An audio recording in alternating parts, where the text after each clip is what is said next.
You are in the middle of an argument with your partner.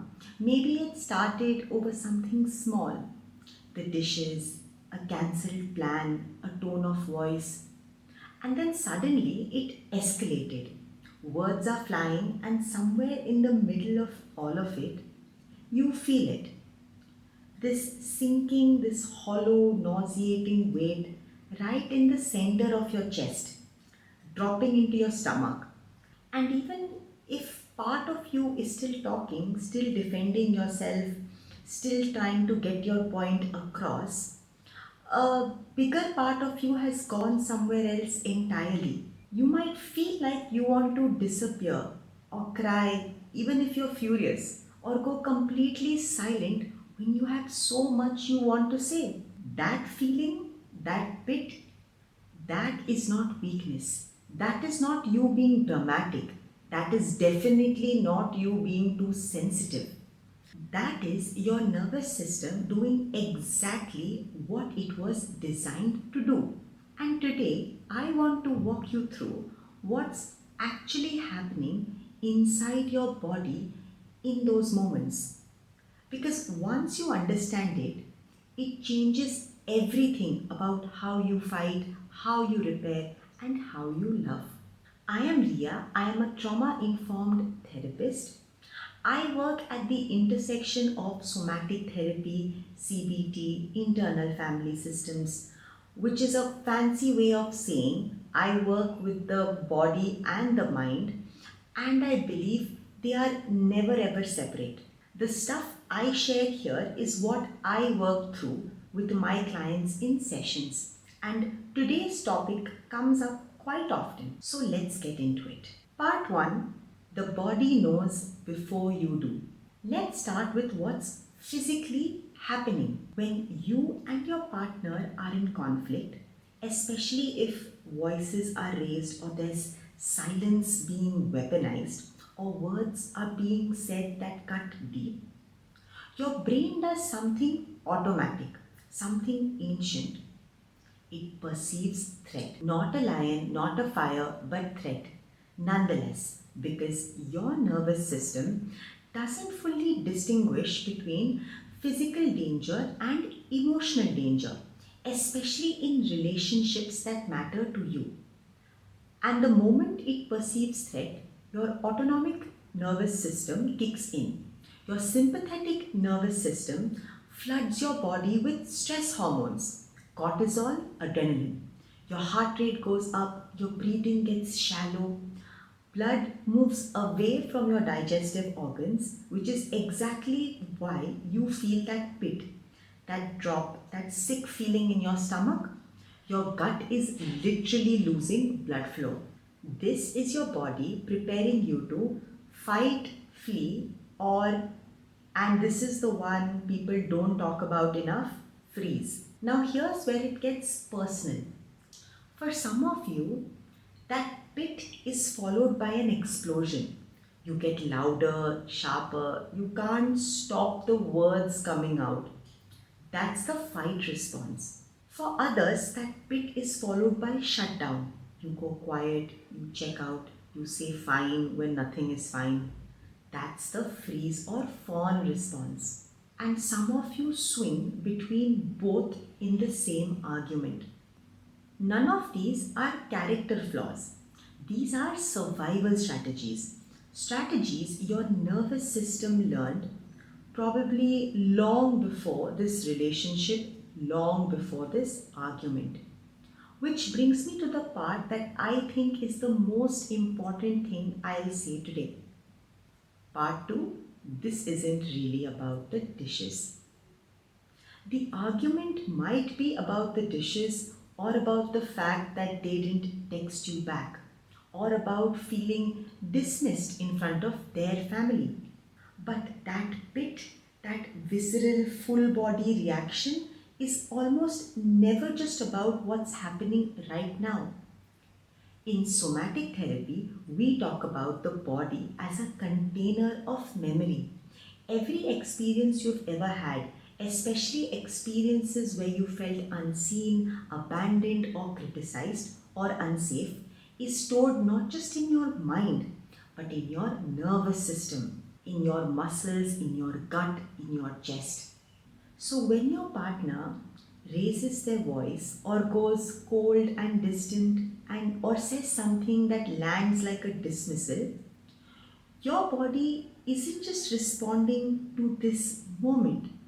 It's responding to every moment that felt like this one.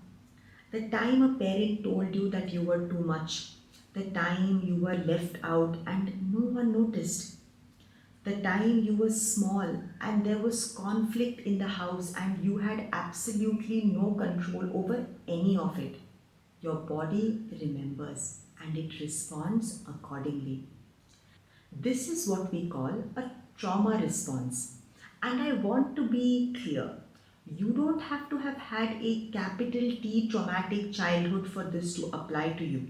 Small chronic experiences of not feeling safe enough, not feeling loved enough, not feeling like you could be yourself without consequences, those leave an imprint too. Part 3.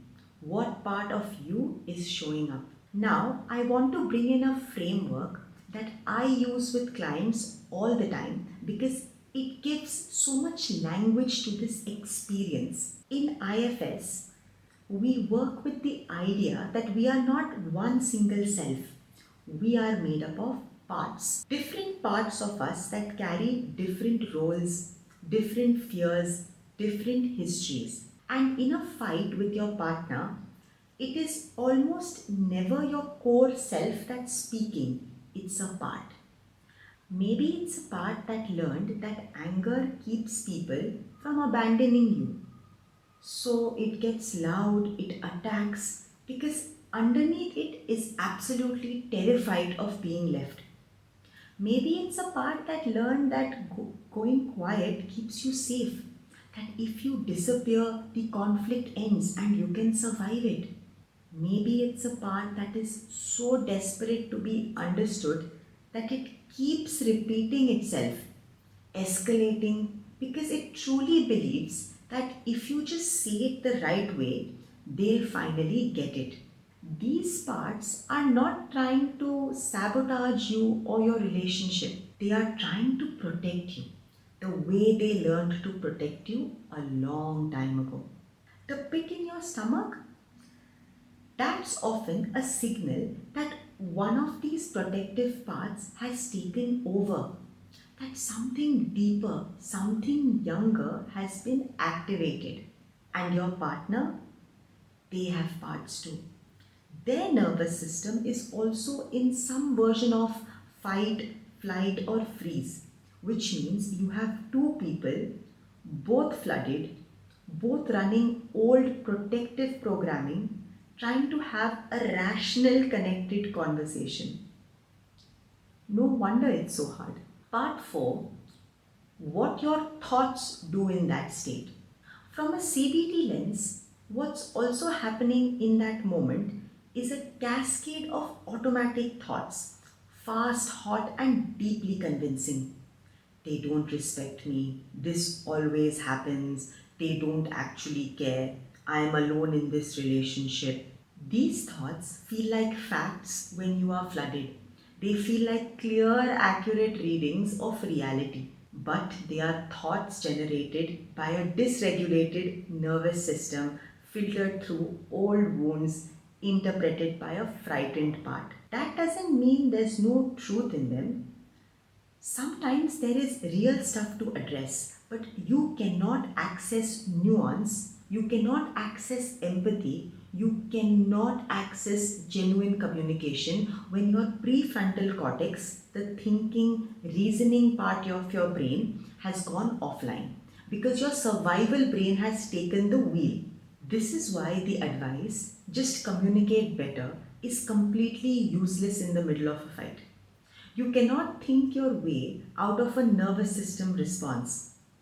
You have to regulate first, then communicate. Part 5. So, what do you actually do? So, here's what I want to offer you, not a 5-step fix, but a different orientation. First, when you feel that pit, get curious instead of reactive. That sensation is data. It's your body saying something old just got touched. Just noticing that, even in the middle of an argument, can create a tiny bit of space. And space is everything. Second, your first job is not to win the argument, it's to come back online. That means slowing your breath down, long exhale, longer than your inhale, because the exhale activates your parasympathetic nervous system. It signals safety. Even three of those can shift your state. Third, learn to recognize your parts. When you are calmer, start getting to know who shows up when you fight. What do they fear? What do they need?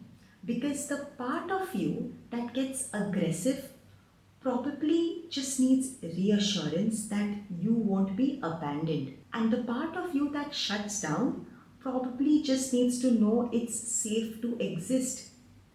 And finally, do this work seriously.